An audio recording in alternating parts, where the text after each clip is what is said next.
Transitional justice is something that most humanitarians and even human rights advocates do not give much attention to. But when it comes to internally displaced persons, this is a group of people who have been very much affected by armed conflict. They're the ones who have been forcibly displaced because of the armed conflict or the violence.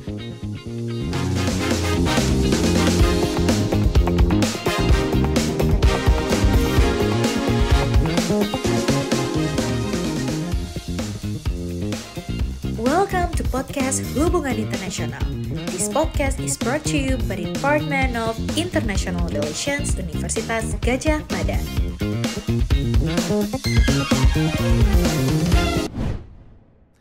Hi friends, welcome to podcast Hubungan Internasional. My name is Daniel and I'm your host for today. And I'm very happy to have with me Cecilia Jimenez-Damary. Welcome to Jogja. Thank you. Very happy to be here. Sech is a lawyer in human rights and international humanitarian law and has worked in various roles on issues of forced displacement, migration and transitional justice. From 2016 to 2022, she was UN Special Rapporteur on the human rights of internally displaced persons, or IDPs, and she currently is a teacher at the Department of Political Science at De La Salle University in Malida.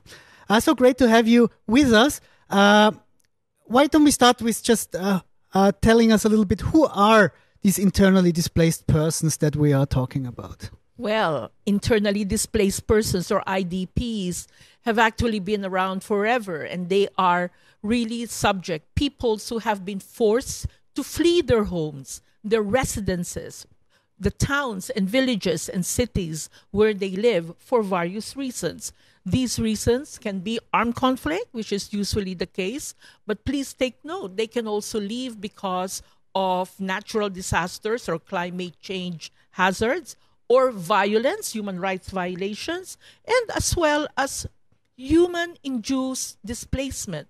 This may be because of development or simply mining companies coming in and land grabbing their homes, their lands, so that they have to flee.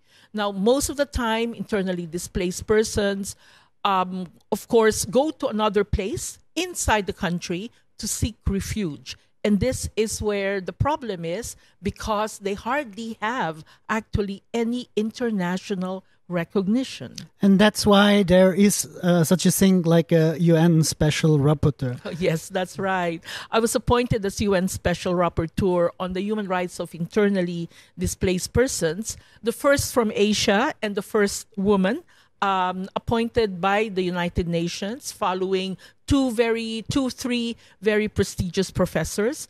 And the work that we do is to monitor internal displacement all over the world, and as well insist with governments and all those who are responsible for internal displacement to provide protection, not just humanitarian assistance, but protect the rights of internally displaced persons. Mm-hmm. As I understand, actually there are much more IDPs worldwide than compared to refugees. That's and right. For refugees, of course, we have the International Refugee Convention. Mm-hmm. So what frameworks are there to kind of assist and protect the rights of internally displaced persons? Well, what I always insist is that internally displaced persons are actually protected, first of all, by international law. And international law provides us a wide range of human rights instruments, as well as international humanitarian law. And most specifically, we do have the guiding principles on internal displacement, or the GPID. The GPID is a normative framework that brings together all the protection rights of internally displaced persons, which governments, states, as a primary holders of rights to guarantee those rights to IDPs. Because in the end of the day, it's really the governments that have to apply the GPID. And naturally, we, like for special rapporteurs and as well as NGOs and the IDPs themselves, have to push states and their governments to follow international law. So how do you do that? How do you engage with governments? Which kind of assistance does the mandate provide to governments? Well, when I was a mandate holder, I put a big emphasis on assisting governments to enact their own IDP laws and policies in their country. Now, this is easier said than done because most governments would actually be very hesitant to do so because they think that it's a violation of their sovereignty, etc. But I always say no. It is actually an exercise of your sovereignty to guarantee the rights of your IDPs. Whether you like it or not, they are your citizens in your country. And it is very important that governments enact state laws and policies that would actually be protective of the human rights of IDPs, which in any case governments are already obliged to do. But having an IDP law and policy makes it easier for governments to actually tailor their responses, advocacy, protective policies, humanitarian assistance to the actual needs of internally displaced persons. And if I may add, Danielle, it will also hold governments more accountable to do programs that will enable the IDPs to return to their places of origin or to integrate where they have been able to find refuge from their forced displacement. This brings me to the next question. Yeah, so as you said, if you are displaced, so you're an IDP or you have an IDP status in some countries if there's an IDP law. Yeah? So when the government needs to provide or should provide support, housing and shelter, documents, schooling for children and whatever, there's a lot of needs and protection needs also that comes with it. So when does the displacement end? So if the government asks, okay, so when is a person not an IDP anymore? Is there something for that? There is actually an existing standard called the IASC, very long word, in the Interagency Standing Committee Framework on Durable Solutions for Internally Displaced Persons. And it's a very useful normative benchmark because it provides criteria to determine whether a displacement ends or not. But first of all, an IDP himself or herself has to feel that the internal displacement is ended. But objectively, this can also be measured, and that's where government comes in, you and me, even the academe comes in, where these criteria on security, safety, housing, documentation, adequate standard of living are actually monitored to say that they do not anymore have needs and rights that need to be guaranteed as related to their displacement. Easier said than done, as you know, all of these things are, but there are always ways to enable durable solutions. It's, for me, and in my experience as the UN Special Rapporteur on the human rights of IDPs, it's really more of the government providing political will to themselves to recognize internally displaced persons in their jurisdiction, and secondly, to enact programs, including laws and policies, that will actually not just monitor the IDPs, but will respond to the actual needs on the ground. Okay, following up that, can you provide us some examples of countries, NGOs, local governments, or also IDPs now who kind of organize, who kind of have good practices in the field or that you have encountered? Yeah, well, in my encounters in many different countries, one of the best practices I've always encountered is when IDPs themselves are organized. And this is where it's very important for states, even for NGOs, humanitarian or otherwise, to provide internally displaced persons conditions that would make them participate in decisions affecting them. I I can say that there have been some countries, for example, in Georgia, where they have enabled internally displaced persons to actually be part of decision-making, local decision-making entities, because after all, most of the decisions concerning housing, social welfare are done at the local government. I can also give you an example from my own country where 2 or 3 towns in Mindanao, actually I can cite the town of Upi, which was the first local government. It's a small local government. And that local government has IDPs in them, not IDPs only from within their municipality, but from outside their municipality who come to Upi to seek refuge there. So what did the local government do? They themselves enacted a local ordinance to protect internally displaced persons. Oh, that sounds fantastic. Often, of course, as you said, displacement is linked to conflict or conditions of violence. So I understand you also have done some work on kind of linking internal displacement to transitional justice. So maybe you can say a few words about that. Yes, I will be very happy to do so, because transitional justice is something that most humanitarians and even human rights advocates do not give much attention to. But when it comes to internally displaced persons, this is a group of people who have been very much affected by armed conflict. They're the ones who have been forcibly displaced because of the armed conflict or the violence. And part of transitional justice is to enable them to be reintegrated and actually avail of social cohesion, unless the suffering or the violations of the rights that they have experienced as internally displaced persons are actually addressed by the government and by the international community. The internally displaced persons will continue to be left behind, not just from development, but also from social cohesion.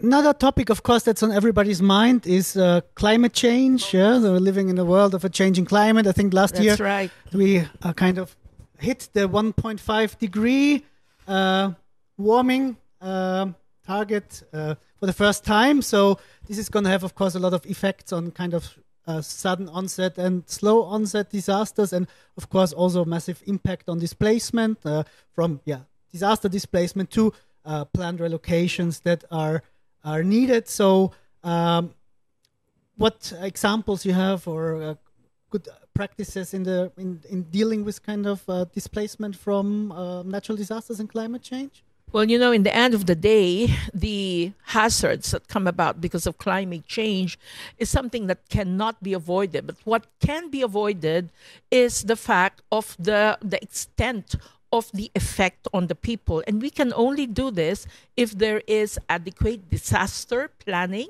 and as well as mitigation. And it's very important that if it is foreseen that people will have to move because of climate change, already the planned evacuations are in place. And secondly, I would like to insist again, the people themselves have been part of that planning for planned evacuation. It is also very important to enable the population to also understand what they themselves can do when, let's say, a storm comes, or in the case of slow onset hazards of climate change, what can be prepared way in advance so that the people are not caught flat-footed when the disaster comes. There have been many frameworks that have been, already set up and discussed, etc. And I think they're great frameworks. But what I feel missing is actually the ownership of the affected people themselves. Okay, thank you.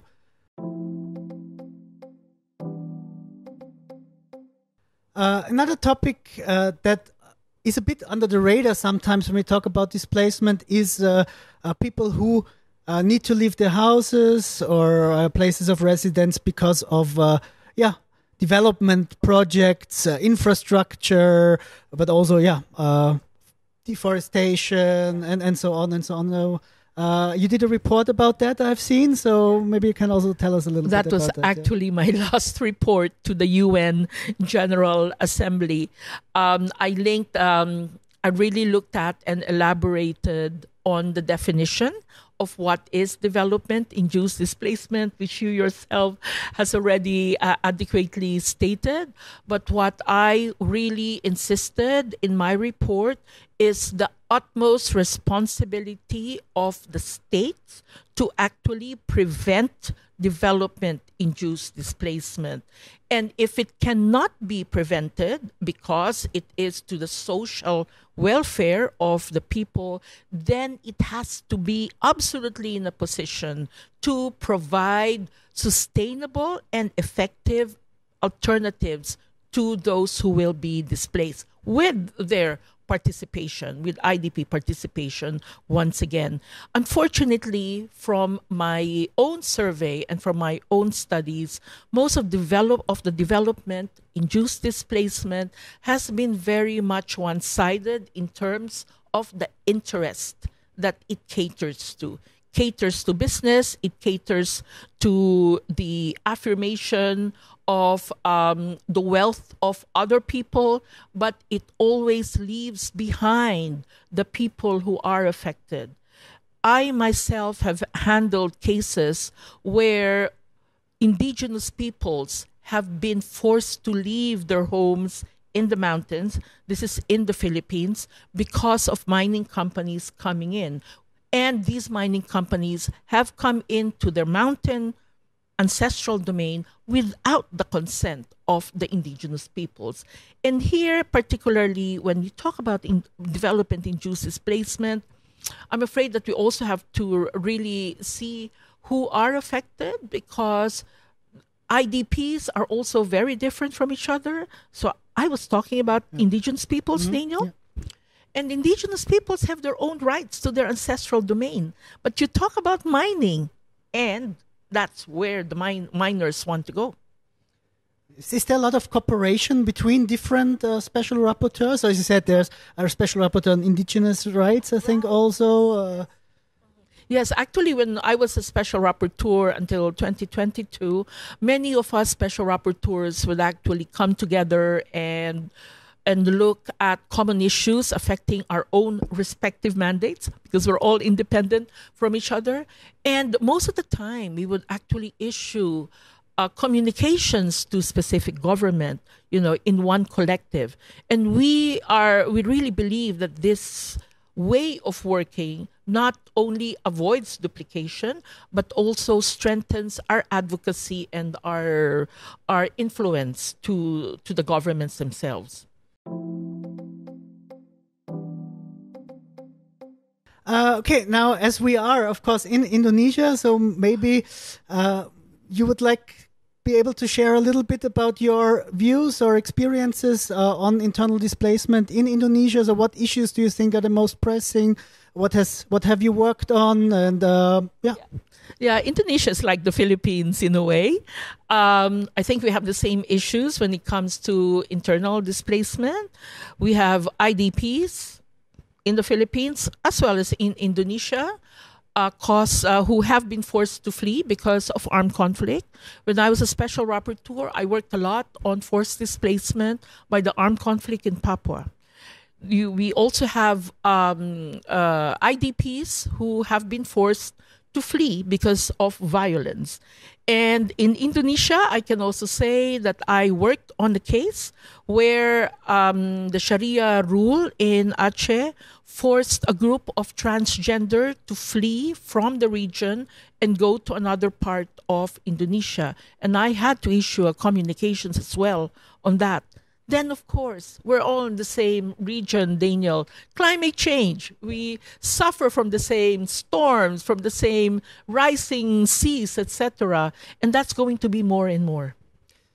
Do you feel like there is understanding by the governments in the region that kind of climate change is such a huge issue? I mean, I work a lot on climate change, and I've seen the projections, and we have about 8 million IDPs in the region already from disasters every year, and this has only been rising. So is there also regional engagement and anything you can share about? I think that the Asian states collectively know about the effects of climate change and as well have an inkling with regard to the projections of the rising numbers of internal displacement. And in fact, one of the last things I did when I was a Special Rapporteur on the human rights of IDPs was actually to attend the Asia-Pacific Ministerial Conference on DRR, which I think is a very important focal point in terms of mitigation. Unfortunately, most of the efforts of Asian governments is not based on the human rights of people. And as, of course, a human rights lawyer, I really have to push and advocate that any discussion, and any program policies that may come out on this issue of climate change and IDPs have to be rights-based. You have to take a rights-based approach because otherwise this is all technical and you forget the people, the actual people who are affected. Yes, completely agree. And as you say, I mean, lots of challenges. I mean, we're living a bit in dark times. We just discussed that with the Trump government gutting USAID, there's a huge funding gap for many international humanitarian organizations. Yeah, we have more conflicts than we had ever. Again, climate change, disasters are through the roof. Development-induced displacement, also we have no numbers, has not declined. Given this dark picture, still, where is the light, or like what gives you optimism that we're gonna be able to manage these challenges of internal displacement better towards the future? I think this dark perspective is because we were all shocked by the suddenness of it. But like anything else, there is always hope. And you know, when the people realize that the power is actually in their hands and not in the powers that be, this is going to make the change. I believe there's always hope. We have always gone through cycles of dark and light. If you want to believe in Hegel, go ahead. But for me, what is important is that humanity will always stand on his feet, her feet together, and we can do it only if we exert solidarity with each other. Oh, thanks. That's fantastic closing words. Thank you so much, Cecilia Jimenez-Damary. Thank you. It was great having you with us. Thanks. Thank you very much. Well, that was a podcast Hubungan Internasional for today with Sech and Daniel. We're looking forward to seeing you at the next podcast. Thank you for listening and bye-bye.